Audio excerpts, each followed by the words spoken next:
everyone, it's Laura, and I hope you're all doing well. Today I'm going to be talking about supplementation, and this is an excellent topic. It was requested by one of y'all, which I really appreciate. And we're going to be talking about individuals who might be at risk for certain vitamin and mineral deficiencies, and also individuals who might not need supplementation. The thing with supplementation is that more than likely the people who are supplementing are the people who are already healthy, who are already consuming a variety of different fresh fruits and vegetables and wholesome foods. And so typically the individuals who are supplementing are already healthy. However, there are a list of individuals who might want to consider supplementation if it's something that they don't do. So I'm going to talk about the individuals who are at risk for vitamin and mineral deficiencies, and then we're going to get into specific supplements that are commonly taken. So let's get started. So to preface, my biggest thing with supplementation is I'm a firm believer that ideally you shouldn't have to take supplements. Ideally you'd get all of the nutrients, everything you need from your diet. And to me, that's a firm indication that you're consuming the right foods if you don't need to supplement. But with that said, there are some individuals who, even if they consume the right amounts of vitamins and minerals, for whatever reason, they might not either absorb enough of it or absorb any. And so people who are at risk for vitamin and mineral deficiencies who might want to consider just taking a multivitamin or even just getting their levels checked, because a lot of times when we go to the doctor, that might not be something your doctor focuses on. So if you're someone who thinks that you might be low on something, of course, go and get your levels checked just to clear the air. It's better to know and to take the supplementation than to think you might have a deficiency and be taking supplementation that you might not necessarily need. So with that said, the individuals who are more at risk for vitamin and mineral deficiencies, individuals who are greater than 50 years of age, women who are pregnant or who are of childbearing age, people who are dependent on alcohol, people who have certain medical conditions that prevent adequate absorption of vitamins and minerals, vegans/vegetarians if they don't consume the right foods, individuals who are consuming a highly restrictive diet for whatever reason, and also certain athletes. So with that said, I'm going to get into the vitamins and minerals that people A, are commonly deficient in, and B, commonly supplement. So let's get started with that. So number one, vitamin D. This is one that I highly recommend you get your levels checked. A lot of individuals of late have been coming up deficient on vitamin D. It naturally only comes from two food sources, and that's eggs and fatty fish. You can also get it from the sun, but most of the foods that you think of that are high in vitamin D are fortified.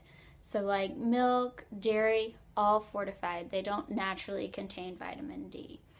And so that's something I do recommend you get your levels checked, particularly if you don't live in a tropical, sunny, year-round environment. So common food sources of vitamin D are, like I said before, sunlight, egg yolk, fatty fish, in addition to milk and other dairy products.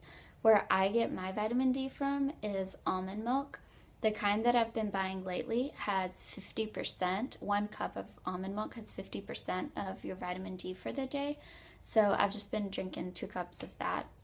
It is super important to get your vitamin D because it's beneficial for so many mechanisms inside your body, and particularly for your bones. And because I am petite, white, and female, I'm at risk for osteoporosis, so it is something that I'm very intentional about consuming. So the next supplement is calcium, which is commonly supplemented with vitamin D, and it also helps with your bones. And common food sources of calcium are dark leafy green vegetables like your broccoli, your bok choy, your collard greens, anything that's dark and green. Also, tofu is commonly fortified with calcium, as well as the non-dairy alternatives and just dairy in general. So the next commonly supplemented vitamin is vitamin B12, and it's primarily found in meat. And this isn't because the meat naturally has it, it's because the animal consumes vitamin B12 and then it's in its meat. So then when you eat it, you get it. But I'm not a huge meat eater, so setting meat aside, I'm going to go over some common vitamin B12 food sources. If you're someone who is, like I said, if you're a vegan or vegetarian, then it is something that you need to be intentional about consuming. It doesn't mean because you're a vegan or vegetarian that you're going to become deficient. It just means you just have to keep it in the back of your head that you need to consume vitamin B12. So common food sources are nutritional yeasts, which has been fortified with B12. Also, any type of non-dairy alternative typically has B12. Also, fortified cereals will have B12. The next one is iron, and this is something that kind of hits close to home because when I was a kid, I was slightly anemic, and so my mom's always been on me about my iron. But the benefit of iron is that it carries your oxygen throughout your body, so it's super, super important. And so foods that I consume that are excellent sources are dry beans, dark leafy green vegetables, chia seeds, quinoa, tahini, and cashews.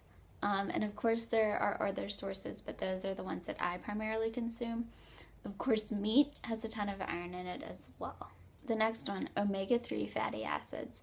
And this is super important to help decrease the inflammation in your body and protect your immune system. And so common food sources of those are flaxseed oil, flax seeds, which make sure if you do consume flax seeds, then it's ground up, because if it's in the whole seed form, then your body won't absorb it. So ground flax seeds, also walnuts are really good sources, and chia seeds are also really good sources. Of course, fish, fatty fish, also has omega-3s, but like I said, I'm not a huge eater of fish, but if you are, then that's great. So those are the vitamins and minerals commonly supplemented. When it's all said and done, the whole point of supplementation is just to fill gaps in your diet. So if you're someone who doesn't eat a lot of meat, then maybe consider checking your iron levels and your B12 levels. If you're someone who doesn't consume a lot of dairy or dairy alternatives, then consider checking your vitamin D levels. It's all about individualizing it and basing it around your diet. What I'll do is maybe like once a week, I'll just take a multivitamin just for some reassurance.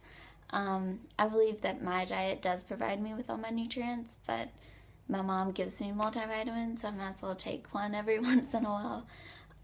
But like I said before, if you think that you might be deficient or lacking in any vitamins and minerals, then go get your levels checked, and then you'll know for sure. It's best to know and to take the supplements that you know you should be consuming than wasting your money on supplements that you were just peeing out and that your body doesn't even need.